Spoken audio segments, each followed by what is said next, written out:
मनमोहन सामल कही सारी कि तीन टा जाक आसन दुटा आसन भारतीय जनता पार्टी प्रार्थी विजय तो हे निश्चय आउ तृतीय प्रार्थी जो दिलीप राय बाबू अच्छा से विजय लाभ करें आम भारतीय जनता पार्टी समर्थन दूसरी आउ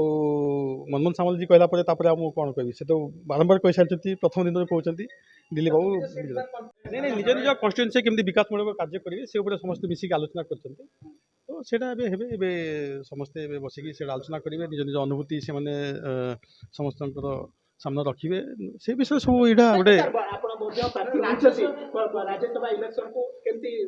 राज्य विजयी वर्तमान गोटी चालना करुचे नहीं देखो आमर राज्य सभापति श्री मनमोहन सामल कही सारी कि तीन टा जाक आसन दुटा आसन भारतीय जनता पार्टी प्रार्थी विजय तो हे निश्चय आउ तृतीय प्रार्थी जो दिलीप राय बाबू अच्छा से विजय लाभ करें आम भारतीय जनता पार्टी समर्थन दूसरी आउ मनमोहन सामल जी कहला आम कौन कह तो बारंबार कही सारी प्रथम दिन कहते दिलीप बाबू गोटे दिन रहा देखो अंक कथा तो मुझे जानी किंतु आप काली देखिए विजय लाभ करेंगे धन्यवाद समस्त धन्यवाद।